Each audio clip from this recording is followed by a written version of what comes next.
না, শত্রু আইডেন্টিফাইড না, we are open, we are looking for শত্রু। বাংলাদেশের এক সময়ের প্রভাবশালী মন্ত্রী ছিলেন লুৎফুজ্জামান বাবর। তার সময়ের অনেক কিছুই ভুলে যাওয়ার কথা নয়। চলনে বলনেও তিনি ছিলেন আলাদা। র্যাবের প্রতিষ্ঠাতা হিসেবেও তার নাম আছে। এই সঙ্গে র্যাবকে নিয়ে বিচার বহির্ভূত হত্যাকে মানে ক্রসফায়ারও জনকও তিনি। বিএনপির সরকারের সময় তার ক্ষমতাও ছিল সেই সময়ের অনেকের মতো অসীম। কিন্তু পাপ বাপকেও ছাড়ে না, এটা এখন প্রমাণিত। 2001 সালে খালেদা জিয়া সরকারের স্বরাষ্ট্র প্রতিমন্ত্রী হয়ে লুৎফুজ্জামান বাবর বলেছিলেন, অপরাধ জগতে আমি আগন্তুক নই। তিনি যে আগন্তুক ছিলেন না সেটা 10 ট্রাক অস্ত্র মামলায় রায় হওয়ার পর একেবারে পরিষ্কার হয়ে গেছে। অস্ত্র চোরাচালান মামলায় তাকে যাবজ্জীবন কারাদণ্ড দেওয়া হয়েছে। নেত্রকোনায় বাবরের গ্রামের বাড়ি হলেও তিনি বেড়ে উঠেছিলেন ঢাকার মগবাজারে। তখন থেকেই সন্ত্রাসী কর্মকাণ্ডে জড়িত ছিলেন তিনি। এসব কাজে তার এত যোগ ছিল যে তিনি এসএসসি পাশ করতে পারেননি। জাতীয় পার্টির সরকারের আমল থেকে তিনি বেপরোয়া চোরাচালানে জড়িয়ে পড়েন। দহরম মহরম ছিল দেশের শীর্ষ সন্ত্রাসীদের সঙ্গেও।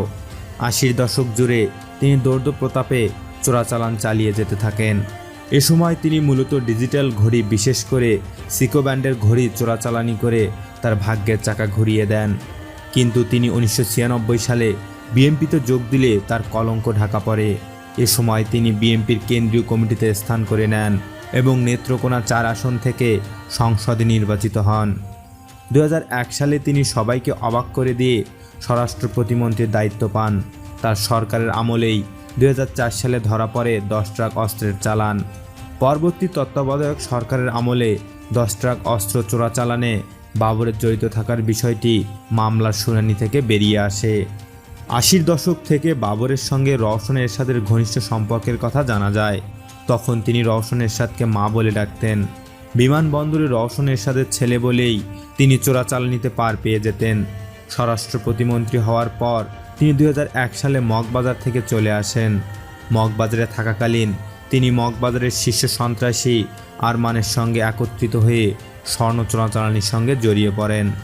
স্বরাষ্ট্র প্রতিমন্ত্রী থাকাকালীন শীর্ষ সন্ত্রাসী পিচ্চি হান্নানকে তিনি আশ্রয় প্রশ্রয় দিতেন। ওয়ার্ড কমিশনার খালেদ ইমাম হত্যা মামলায় আসামি হওয়ার পরও পিচ্চি হান্নান তার আশ্রয় ছিলেন। বাবর তারেক রহমানের আশীর্বাদও পেয়েছিলেন স্বরাষ্ট্র প্রতিমন্ত্রী থাকার সময়। এ সময় তিনি টেন্ডারবাজি, প্রমোশন, নিয়োগ বাণিজ্য, ভূমি জবরদখলের মাধ্যমেও সম্পদের মালিক হন। 2006 সালের 4 জুলাই গুলশানের 104 নম্বর সড়কে বসুন্ধরা গ্রুপের মালিকাধীন 3G নম্বর বাসার ছাদ থেকে বসুন্ধরা গ্রুপের চেয়ারম্যান আহমেদ আকবর সোবহানের ছেলে সাফিয়াত সোবহান সানবি নামকরা আইটি প্রকৌশলী সাব্বিরকে ফেলে দিয়ে হত্যা করেন। খুন থেকে বাঁচার জন্য তারেক রহমান ও তার বিশ্বস্ত সহযোগী সাবেক স্বরাষ্ট্র প্রতিমন্ত্রী লুৎফুজ্জামান বাবর মিলে খুনের বিষয়ে ধামাচাপা দেওয়ার ব্যবস্থা করে। গত তত্ত্বাবধায়ক সরকারের সময়ে গ্রেপ্তার হওয়ার পর বাবর জিজ্ঞাসাবাদে স্বীকার করেন যে তিনি সানবীরকে খুনের মামলা থেকে বাঁচাতে বসুন্ধরা মালিকের কাছ থেকে 21 কোটি টাকা ঘুষ নিয়েছিলেন। যারা সাক্ষী ছিল এই মামলায় তাদের ভয় দেখিয়ে সাক্ষী দিতে দেয়নি এবং তাদের ভ্রাম্যমাণ পতিতা বানানোর চেষ্টা করা হয়েছে। যৌথ বাহিনী বাবরকে 2007 সালে 4টি আগ্নেয়াস্ত্র, 297টি বুলেট রাখার দায়ে গ্রেপ্তার করেন। নবম পার্লামেন্ট নির্বাচনে তিনি জামিনে বেরিয়ে সশস্ত্র প্রার্থী হিসেবে নির্বাচন করেন এবং বিপুল ভোটের ব্যবধানে পরাজিত হন। নির্বাচনের পর তার জামিন বাতিল হয়। পরে অবৈধ সম্পত্তির জন্য দুদক তার বিরুদ্ধে মামলা করে। এতে তার 17 বছরের জেল হয়। যেখানে 10 ট্রাক অস্ত্র মামলায় আসামি হলেন বাবর, সেনামর্থিত তত্ত্বাবধায়ক সরকারের আমলে 2007 সালের 20 নভেম্বর রাষ্ট্রপক্ষের তৎকালীন কৌশলী ও অতিরিক্ত মহানগর পিপি হুমায়ুন কবির রাসেল মামলার অধিকতর তদন্তের জন্য মহানগর দায়রা জজ আদালতে আবেদন করেন। সেই আবেদনের পরিপ্রেক্ষিতে আদালত অস্ত্রের উৎস, গন্তব্য, অস্ত্রের ধরন, চালান থেকে অস্ত্র খোয়া গিয়েছিল কিনা, কাদের জন্য অস্ত্র আনা হয়েছিল, কোন জলযানে করে অস্ত্র ঢুকেছিল, এ ধরনের 7টি পর্যবেক্ষণ সহ অধিকতর তদন্তের আদেশ দেন।